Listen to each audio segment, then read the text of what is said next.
नमस्कार दोस्तों। आज बहुत स्पेशल गेस्ट मंजरी अग्रवाल जी हमारे साथ जुड़ी हैं। आपने बड़ी बार इनको कई चैनल्स पर देखा है। एक बार पहले भी आई थी ये, एंड शी हैड प्रॉमिस्ड कि she will come in person. That time she was not feeling well during Diwali times. So Manjari ji, बहुत बहुत शुक्रिया ज्वाइन करने के लिए, एंड जय श्री राम। जय श्री राम। मंजरी जी, धन्यवाद मुझे बुलाने के लिए। Manjari ji, it is my pleasure. Don't say thank you to me. पर एक चीज़ है, आज महाराष्ट्र के इलेक्शंस हैं। बहुत बड़ा दिन है क्योंकि महाराष्ट्र एक जिसको बोलते हैं कि एक कमर्शियल कैपिटल है, मनी का कैपिटल है, तिजोरी वहीं से भरती है। और वहाँ पर इलेक्शंस हैं, और वहाँ पर हिंदू जो है, हिंदू बटा हुआ है आज भी।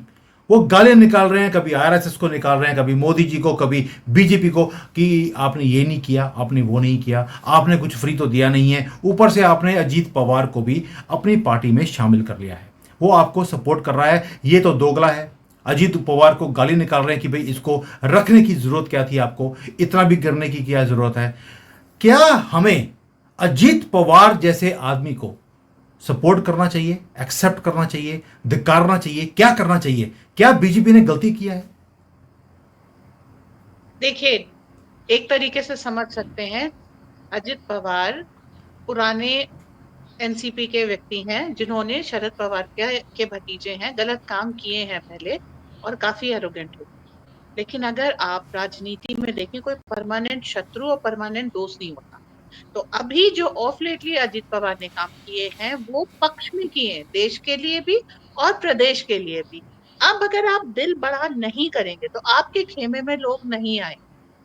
अजित पवार 23 सीट को इफेक्ट करते हैं, प्रिडिक्शन है कि 23 सीट्स वो जीत सकते हैं। अब कोई भी सरकार बनाने के लिए हम सब जानते हैं एक सीट भी इंपॉर्टेंट होती है। आप 23 सीट पे लात मारने की सोच रहे हैं, और किस लिए? आदर्शवाद के लिए। आप अटल बिहारी वाजपेयी का एक उदाहरण देख लीजिए। एक सीट के बदले में 10 साल तक भारत बुरी तरीके से लुटा है, और फ्रजाइल 5 में इकोनॉमी आ गई थी, और दुनिया भर में बेइज्जती हो रही थी। यहाँ पे भविष्य कुछ डिसाइड नहीं था। महाराष्ट्र जो फाइनेंशियल कैपिटल है, मुंबई, वहां पे 23 सीट्स आप सिर्फ आदर्शवाद के चक्कर में छोड़ देना चाहते हैं। ये एक तरह की बेवकूफी भरा डिसीजन है। आपको काम चलाना है। आप जानते हैं सेंटर 240 सीट लेकर के बैठा हुआ है इस समय, बीजेपी की जो जिस तरह की सीट्स हैं, तो उसमें आपको अब बढ़ाना है। ज्यादा सीट्स चाहिए ताकि आपकी सरकार टफ डिसीजन ले। अभी दिसंबर में आपका वक्फ बोर्ड का वो बिल आने वाला है। अगर आपको झारखंड और महाराष्ट्र से अच्छी सीटें मिल जाती हैं तो इसका इफेक्ट भी तो आप वक्फ बिल पे आपका पड़ेगा। एक हरियाणा के इलेक्शन का इतना अच्छा इफेक्ट पड़ा है, इन दो इलेक्शंस का भी तो पड़ेगा। तो आप 23 सीट्स को केवल एक आदर्शवाद के लिए जियो पैरिटी में डालेंगे, ये बात ठीक नहीं है। अब अजित पवार ने ऑफ लेटली क्या किया है? दो का। पहला, शरद पवार को कमजोर करना, और दूसरा, बीजेपी को मजबूत करना। शरद पवार कमजोर होके आपको क्या फायदा है? एक बार सरकार गिराई थी हम लोगों ने, ब्याज के दाम महंगे हैं। तो कृषि के उत्पादों पे शरद पवार का बहुत गहरा असर था, और अगर हम उसको नहीं तोड़ेंगे तो प्याज के दाम और खाने पीने के दाम से सरकारें बदलवाने की ताकत रखते थे शरद पवार। एक वो टूटा। सुप्रिया सुले का, हमारा एक दूसरी वो लेडी पप्पू थी, तो उनके आने का रास्ता रुका। अब वो आगे बीजेपी के खेमे में। जब बीजेपी की सरकार बनाई थी इन्होंने फडणवीस जी के साथ, अजित पवार और फडणवीस 3 दिन 4 दिन की सरकार बनी थी, तब बुलेट ट्रेन का पैसा इन्होंने सेंटर को वापस किया। इसका इफेक्ट दो हुआ। जो भी महायुति की सरकार, ये सॉरी, महाविकास आघाड़ी बनी थी, वो इस पैसे को का गमन कर लेती। ठीक है। और उसके कारण जो है, ये पैसा जापानीज गवर्नमेंट का था, हमने सेंटर को वापस किया, और सेंटर अब उसको वापस इन्वेस्ट करके आ, उस प्रोजेक्ट को कंप्लीट कर रही है। चूंकि डिले हो गया प्रोजेक्ट, इसलिए प्रोजेक्ट कॉस्ट बढ़ गई। लेकिन nobody is going to blame Uddhav Thackeray for it, क्योंकि उसकी अपनी लालच की वजह से ऐसा हुआ। तो उस समय 4 लाख करोड़ बचाने में जिस व्यक्ति ने साथ दिया, अभी भी वो उप मुख्यमंत्री के तौर पर ठीक काम कर रहे हैं, देश विरोधी काम उन्होंने कुछ नहीं किया। तो अभी हम उनको किस बात की सजा दे दें जस्ट बिकॉज हमारी ईगो को सूट नहीं करता। राजनीति में समीकरण बदलते रहते हैं और बदलते समीकरणों के साथ चलना चाहिए। इसलिए आप अगर नहीं एक्सेप्ट कर पा रहे हैं अजित पवार को, तो भी शांत बैठिए, समय देखिए, बाद में पता लगेगा ये फैसला देश हित में था। मोदी जी आपसे ज्यादा राजनीति समझते हैं। अगर वो अजित पवार को लेके आए हैं तो हम मोदी जी पे इतना भरोसा तो कर ही सकते हैं। जी। मंजरी जी, लोगों का जो कहना है कि ये बंदा दोगला है या धोखेबाज है। लास्ट टाइम भी इसने सुबह 5 बजे सरकार बनाई और 6 बजे सरकार बनने के बाद उसने अपना जो सपोर्ट था वो खींच लिया। इस बार भी वो किंग मेकर की तरह अपने आप को देख रहा है कि भाई गवर्नमेंट तो मेरे कारण ही बनेगी। आपको नहीं लगता कि जैसे ही इलेक्शंस के रिजल्ट आएंगे ये कुछ भी ऊपर नीचे कर सकता है? क्योंकि जो आंकड़े हैं वो ये बताते हैं कि इनकी जो एसोसिएशन है ये सारे जुड़कर भी 150 160 लेकर जाएंगे। अगर उसमें से 23 सीट, जैसे आप बोल रही हैं कि ये 23 सीट लेके जाएगा, तो जो मैजिकल नंबर है उससे नीचे आने के लिए तो अजीत पवार गेम खेल सकता है। तो क्या इसके ऊपर विश्वास कर सकते हैं जो पहले भी जिसका ट्रैक रिकॉर्ड ठीक ना हो?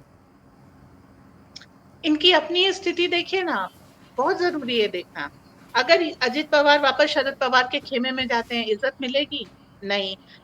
शरद पवार का उद्देश्य है अपनी बेटी को राजनीति में आगे बढ़ाना। अगर उन्होंने शुरू से, और बेटी का कोई पॉलिटिकल एक्यूमेंट नहीं है, वो उनका केवल एक अकेली उपलब्धि है, शरद पवार की बेटी है। अगर अजित पवार को शुरू से शरद पवार ने बढ़ाया होता तो वो बीजेपी के साथ कभी नहीं। दूसरी है कांग्रेस, वो अजित पवार को नहीं एक्सेप्ट करेगी, और उद्धव ठाकरे वो भी नहीं आने देंगे, क्योंकि उस खेमे में जाने के बाद अजित पवार की अकेली महत्वाकांक्षा होगी कि वो मुख्यमंत्री बने। और कांग्रेस कभी अजित पवार को मुख्यमंत्री नहीं बनाएगी, शरद पवार नहीं बनाएंगे, उद्धव ठाकरे को तो खुद ही मुख्यमंत्री बनना है। ठीक। तो अगर आपका पाला छोड़ करके वो बंदा दूसरी तरफ जाए तो जाए क्यों? इसलिए आप शांत रहिए। हम ये नहीं कह रहे कि आप फूल मालाओं से उनका स्वागत कीजिए, पर शांत रहिए। कोई बहुत सी चीजें होती हैं घर परिवार में, देश समाज में, जो हमें पसंद नहीं आती, तो किसी ने ठेका थोड़ी ले रखा है। अजित पवार कहीं नहीं जा सकते हैं, इसलिए आप भरोसा कीजिए अजित पवार पे नहीं, मोदी जी। ये बिल्कुल सॉलिड स्टेटमेंट है कि अजीत पवार के ऊपर विश्वास करने की जरूरत नहीं है। मोदी जी है, उन्हें मालूम है किसको कितना चलाना है, कब किसको छोड़ देना है और आगे रास्ता निकालना है। मंजरी जी, आपने वो वाली बात बोल दी कि जो गलती एक बार वाजपेयी जी ने करी थी, एक सीट के चक्कर में हमने अपनी सरकार गिरवा दी और उसके बाद हमने क्या प्राइस पे की है, आज तक भुगत रहे हैं वो 10 साल का काला टाइम, जहां पर हमारे ही नोट पाकिस्तान में छपवाए जाते थे ताकि यहां पर ब्लैक करेंसी आए। कैसे गोभी उगाई जाती थी बैल्कनी में 40 करोड़ रुपए की ताकि इनकम टैक्स से बचा जाए, वो भी फाइनेंस मिनिस्टर ये काम कर रहा था।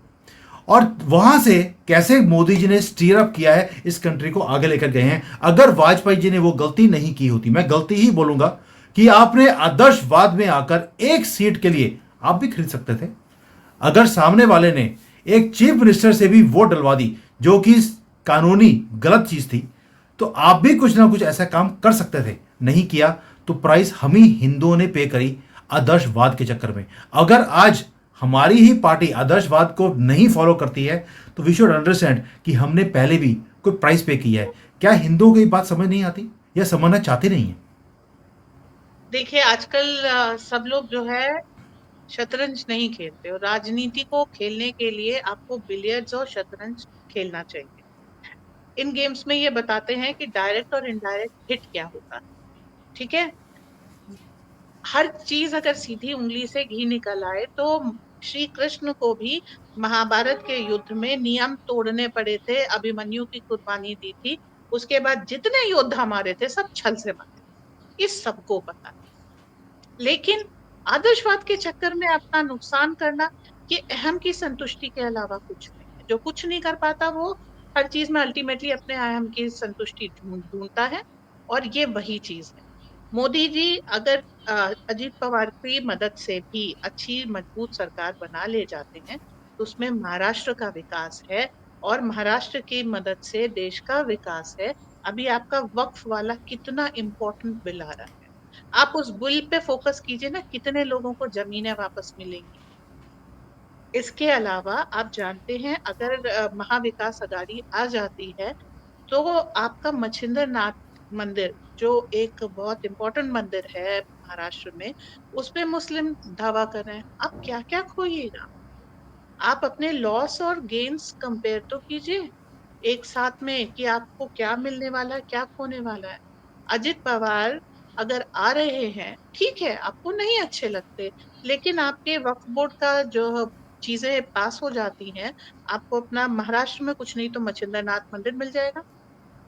रायगढ़ फोर्ट में एक इन्होंने मजार बना करके रखी है, वो सारी चीजें हटेंगी तो आपका हिंदू ही तो प्रबल होगा।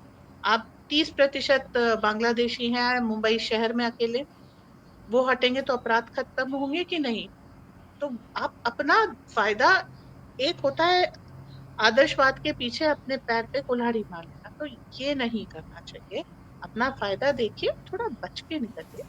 जी मंजरी जी, ये सारे कैंपेनिंग आपने देखी है इस बार। मैंने देखा कि मोदी जी का रोल बहुत कम था इस बार। योगी जी फ्रंट साइड के ऊपर आपको इलेक्शंस के अंदर आने शुरू हो गए हैं। दूसरी तरफ से क्या आपको आरएसएस सड़क के ऊपर निकलती हुई दिखाई दी?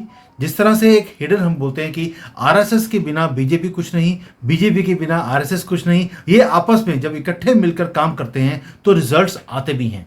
2024 के लोकसभा इलेक्शन में आरएसएस नहीं थी तो हमने रिजल्ट हमने देख लिया। हरियाणा में उन्होंने साथ दिया, हमने रिजल्ट देख लिया। क्या महाराष्ट्र में वही समीकरण दोबारा से दिखाई देते हैं? और क्या ऐसी गलती तो नहीं होगी जैसे अयोध्या जी में की कि हमारे ही हिंदुओं ने अयोध्या जी हरवा दी?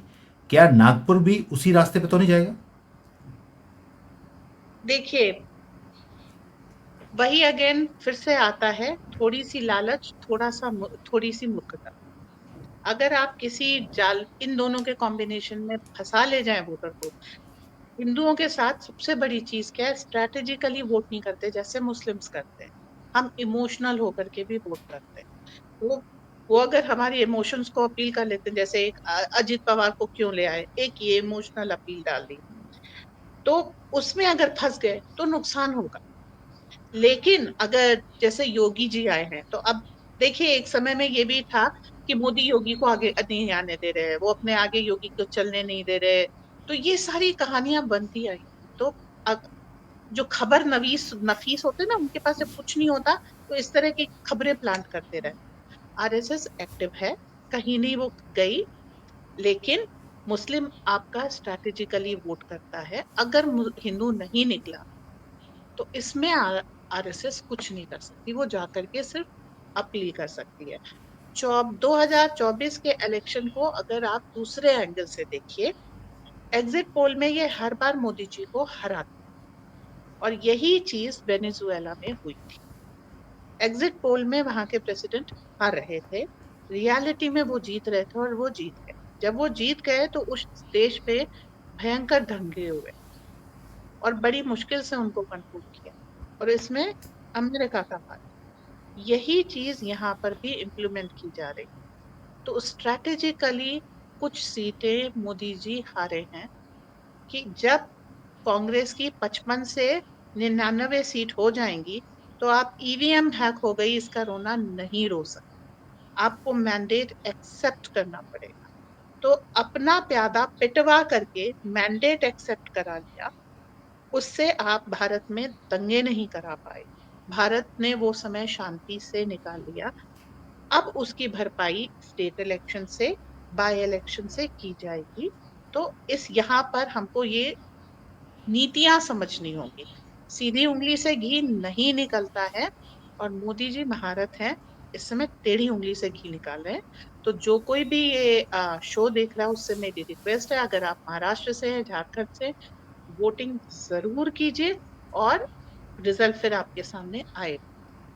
जी मंजरी जी, मुझे याद आ रहा है जब इलेक्शंस का टाइम था तब राहुल गंदगी ने, मैं गंदगी बोलता हूं क्योंकि गांधी तो कभी था ही नहीं, और गंदगी ही फैलाने वाला ये आदमी है और ये परिवार से बिलोंग करता है। ये जो राहुल गंदगी ने बोला था कि ये इलेक्शंस मोदी जी जीतने वाले हैं, मैच फिक्स है, पूरे देश में आग लगने जा रही है।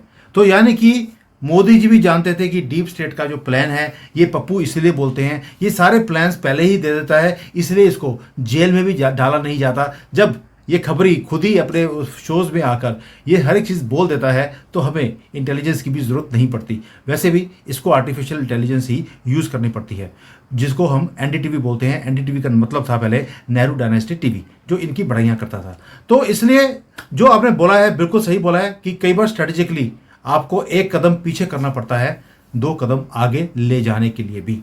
सो I think we have made a point clear. Maharashtra में क्या होने वाला है, अजीत पवार की क्या भूमिका है, ये भूमिका जो आपने शेयर करी, it is very very important. He is in a position to take out 23 seats. और अगर बीजेपी का जो अलायंस है उसका अनुमान है कि 150-160 सीटें वो लेकर जाएंगे और उसमें से 23 सीटें अजीत पवार निकाल लेने में कामयाब होते हैं, I think it's a good deal. और हिंदुओं, जो आप बार बार बोलते हो आदर्शवादी छोड़ दीजिए, सामने वाला जिहाद कर रहा है, आप डेमोक्रेसी खेल रहे हैं उनके साथ, भाईचारा खेल रहे हैं और आदर्शवाद कर रहे हैं।